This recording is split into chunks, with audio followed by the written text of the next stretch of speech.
नमस्कार। आप देख रहे हैं जनहित बुंदेलखंड। साथ हैं वरिष्ठ पत्रकार लक्ष्मी नारायण जी। लक्ष्मी नारायण जी, ये बताइए, बिहार में अभी जितने भी मैंने यूट्यूब चैनल देखे हैं तो उसमें तो केवल तेजस्वी तेजस्वी चिल्ला रहे लोग। उसको किस हिसाब से देखते हैं? आप बिहार के रहने वाले भी हैं। हाँ, एक दो सर्वे जो अभी तक आए हैं हम्म। उसमें तेजस्वी लीड करते हुए दिख रहे हैं उन सर्वेज में। जी। अ, लेकिन सर्वे की बात अलग है अलग है। और अभी चुनाव में टाइम भी है। जी। भारतीय जनता पार्टी और जो उनका गठबंधन है, हम्म।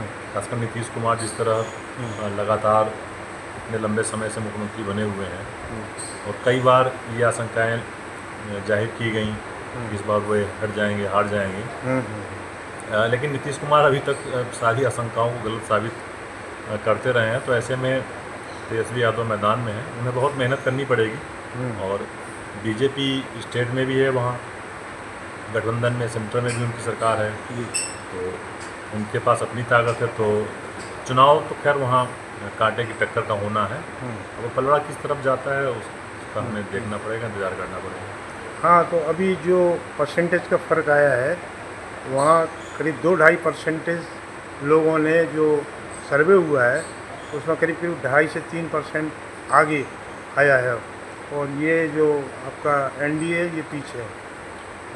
अभी बिहार में जो है कई समीकरण अभी गठबंधन के लिहाज से बहुत उलझे हुए हैं। एक दो जो फैक्टर वहाँ नए उभर रहे हैं, जिसमें से जो बड़ा फैक्टर है वो चिराग पासवान फैक्टर है। चिराग पासवान ज़्यादा उम्मीद यही है कि एनडीए के साथ लड़ेंगे अब, क्योंकि एक चुनाव वो एक तरह से उस समय एनडीए में थे, लेकिन वो बगावत करके वो उन्होंने उन सीटों पर चुनाव लड़ा जिस पर नीतीश कुमार के कैंडिडेट थे। इस बार अभी तक जो है उनकी जो दावेदारी है वो कह रहे हैं वो बिहार की सभी सीटों पर चुनाव लड़ेंगे। ये कैसे संभव है? तो हो सकता है इसके पीछे कोई रणनीति हो। और ये सही बात है कि चिराग पासवान भी बिहार में एक मजबूत फैक्टर है। उनके पास निर्धारित संख्या में वोट हैं जो थोड़ा बहुत ऊपर नीचे करके उनके साथ रहते ही हैं। एक नया फैक्टर जो बिहार में इस समय चल रहा है वो है पीके, प्रशांत किशोर। हालांकि प्रशांत किशोर का भी ट्रायल होना है। प्रशांत किशोर इस तरह किसी सामान्य चुनाव में पहली बार उतर रहे हैं, तो चूँकि उनके पास इलेक्शन मैनेजमेंट का अनुभव है, उस आधार पे जो है उनकी उपस्थिति तो दिखाई दे रही है। लेकिन अपनी उस उपस्थिति को वोट में कितना बदल पाते हैं, फिर उनका जो वोट है वो किसको नुकसान पहुंचाता है, इन सब चीज़ों पे भी एनडीए और जो महागठबंधन है, इन दोनों की जीत हार का इन सब चीज़ों पे भी असर पड़ना है। और असदुद्दीन ओवैसी की जो पार्टी थी उसने बिहार में पिछले चुनाव में विधानसभा में 5 सीटें जीत ली थी। तो अब 5 सीटें अगर उन्होंने जीता था तो जाहिर सी बात है कितनी सीटों पर असर डाला होगा।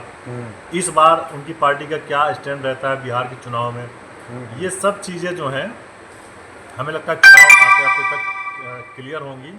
और इन सब चीज़ों के आधार पे भी, क्योंकि वहाँ बिहार में एक चीज़ हमेशा ये देखने को मिला है कि किसी भी एक पार्टी या किसी एक गठबंधन का बहुत बड़े मार्जिन का लहर जैसा नहीं होता है विधानसभा चुनाव में। वो टक्कर ही रहती है, थोड़ा बहुत ऊपर नीचे हो जाता है। तो इस लिहाज से चुनाव वहाँ का हमेशा रोचक रहता है और ऊँट किसी भी करवट बैठ सकता है, इसको मान के चलना चाहिए। लेकिन यहाँ एक इसलिए ज़्यादा उनकी उम्मीद हो रही है कि मुस्लिम वोट इस बार पूरा राजद के साथ है, मतलब महागठबंधन में है। और महिलाएं हैं और भी जो तमाम जातियां हैं, तो वो भी नीतीश कुमार से नाराज़ है। तेजस्वी यादव कोशिश कर रहे हैं कि जो उनका परंपरागत एमवाई समीकरण है, तो उन्होंने उसके साथ माई जिसको कहा जाता था, तो वो एक नया नारा माई बाप का लेकर आए हैं। तो उस माध्यम से उनका मकसद यही है कि अन्य जो वर्ग हैं, सामाजिक वर्ग हैं, उनको भी अपने साथ जोड़ा जाए। और नीतीश कुमार की जो योजनाएं रही हैं उस कारण युवा हो चाहे महिला हो, उनका एक बहुत बड़ा वर्ग या ईबीसी का एक बहुत बड़ा वर्ग उनके साथ जुड़ा है और जुड़ा रहा है।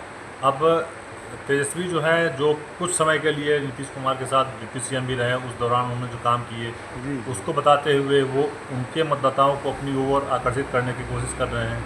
अब मतदाता सबकी बातें देख रहा है, किस पे वो ज़्यादा यकीन कर रहा है, किसी ओर वो जाता है, ये देखना अब दिलचस्प होगा।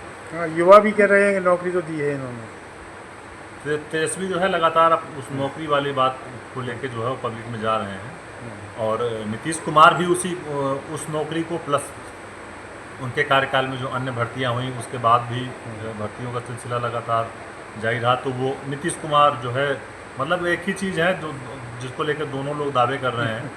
अब किसकी ओर पब्लिक रुख करती है। ठीक है साहब, धन्यवाद।